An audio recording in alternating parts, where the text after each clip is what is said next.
teman-teman, kembali lagi bersama saya Rival Odebaril. Nah, jadi di video ini saya akan menjelaskan tentang metode content analysis. Jadi teman-teman, di video sebelumnya saya sudah menjelaskan beberapa video pengertian yang dimana terdiri dari fenomenologi, etnometodologi, etnografi, hermeneutika, etnografi teman-teman. Nah, jadi di video ke-6 ini saya akan menjelaskan apa itu pengertian dari konsep analisis. Ya teman-teman, ikut terus bersama saya. Langsung saja kita ke pembahasannya.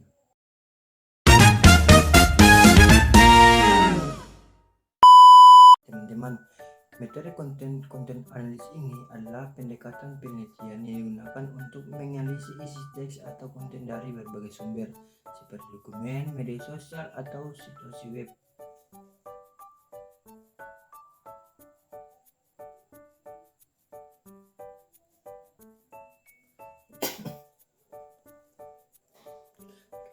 Di dalam metode ini, penelitian mengumpulkan data teks dan kemudian menganalisisnya dengan cara sistematis, biasanya dengan menggunakan kategori-kategori atau kerangka analisis tertentu. Tujuan utamanya adalah untuk mengidentifikasikan pola, tema, atau tren dalam konten tersebut. Metode ini melibatkan proses pengkedaian dan kategorisasi data untuk mengekstrak informasi yang relevan dan memahami makna di balik konten tersebut. Metode konten analisis dapat digunakan dalam berbagai bidang penelitian, termasuk ilmu sosial, ilmu politik, ilmu komunikasi, dan juga lainnya. Nah, dari konten analisis ini ada tujuannya, yang dimana untuk memahami dan menganalisis isi teks atau konten dari berbagai sumber dengan cara yang sistematis.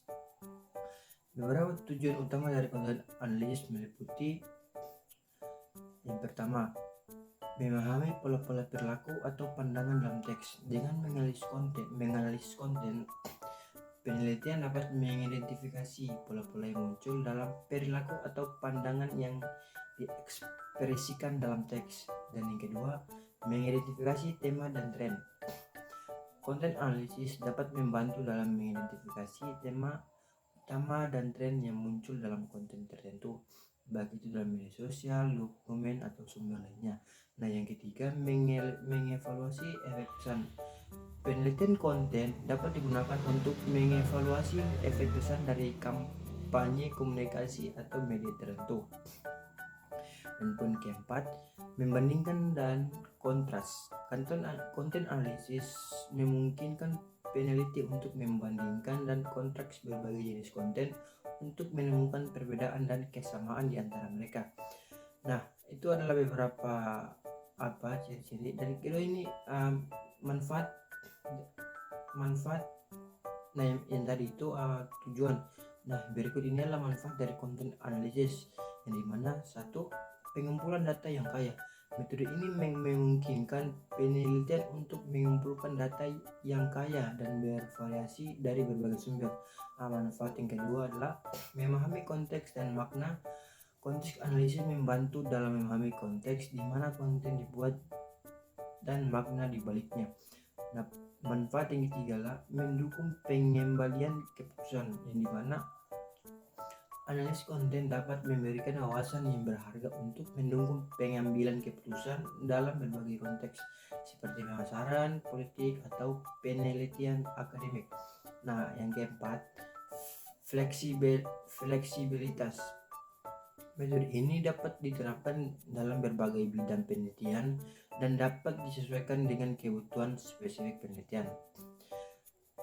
Nah, ruang lingkup konten analisis menjangkau berbagai aspek terkait dengan analisis isi teks atau konten dari berbagai sumber. Beberapa aspek termasuk dalam ruang lingkup konten analisis. Yang pertama, pengumpulan data. Proses pengumpulan data melibatkan identifikasi dan pengambilan teks atau konten dari berbagai sumber yang relevan dengan tujuan penelitian. Nah, berikutnya pengkodean. Pengkodean melibatkan pengembangan kategori-kategori atau kerangka analisis untuk mengorganisasi dan mengklarifikasi konten berdasarkan variabel-variabel tertentu yang ingin dianalisis. Nah, yang ketiga, validitas dan reliabilitas. Penting untuk memastikan validitas dan reliabilitas dari hasil konten analisis dengan memperhatikan prosedur pengumpulan data yang tepat, pengkodean yang konsisten, dan analisis yang cermat. Selanjutnya, laporan. Hasil analisis konten disajikan dalam bentuk laporan penelitian yang jelas dan komprehensif yang mencakup deskripsi metodologi, terutama temuan utama, interpretasi, dan implikasi penelitian. Nah, di dalam rolling content analisis dapat bervariasi berbagai pada tujuan penelitian dan jenis data yang dianalisis, dan dapat melibatkan pendekatan kualitatif, kuantitatif, atau campuran dari keduanya. Terdapat beberapa teknik dari pengumpulan data yang umumnya digunakan dalam konten analisis, tergantung pada sumber data yang diteliti. Beberapa teknik pengumpulan data yang sering digunakan antara lain: 1. Observasi. Observasi melibatkan pengamatan langsung terhadap konten yang tersedia secara online atau offline. Misalnya, pengamatan langsung terhadap perilaku penggunaan dalam forum online atau media sosial. Yang kedua, pengumpulan arsip. Mengumpulkan dokumen atau konten yang relevan dari sumber-sumber yang didapatkan diakses seperti di situs web, blog, surat kabar, buletin, atau laporan. Dan yang ketiga, survei. Menggunakan survei untuk mengumpulkan data teks, misalnya dengan memberikan pertanyaan terbuka kepada responden untuk mengekspresikan pendapat atau pengalaman mereka. Dan selanjutnya, wawancara. Dengan melakukan wawancara individu atau kelompok untuk mendapatkan wawasan yang mendalam tentang konten tertentu atau pengalaman mereka dengan konten tersebut. Di dalam konten analisis, ada proses pengumpulan data dalam konten analisis melibatkan langkah-langkah yang sistematis untuk mengumpulkan informasi dari berbagai sumber yang relevan dengan penelitian. Berikut adalah langkah-langkah umum dalam proses pengumpulan data dalam konten analisis. Yang pertama, indikasi sumber data. Langkah pertama adalah mengidentifikasi sumber data yang relevan dengan topik penelitian. Ini bisa termasuk situs web, dokumen media sosial, forum diskusi, dan sumber lainnya. Yang kedua, pengumpulan data. Setelah sumber data teridentifikasi, selanjutnya adalah mengumpulkan data dari sumber-sumber tersebut. Hal ini dapat dilakukan melalui berbagai teknik seperti observasi, pengumpulan arsip, survei, wawancara, atau analisis konten online. Dalam pengumpulan data yang selanjutnya, pengelompokan dan organisasi data. Data yang dikumpulkan kemudian diorganisir dan dikelompokkan berdasarkan kategori-kategori atau variabel-variabel yang relevan dengan tujuan penelitian. Ini dapat melibatkan penggunaan software atau alat analisis. Selanjutnya, dokumentasi. Selama proses pengumpulan data, penting untuk mendokumentasikan langkah-langkah yang dilakukan, termasuk sumber data, metode pengumpulan data, dan proses pengkodean.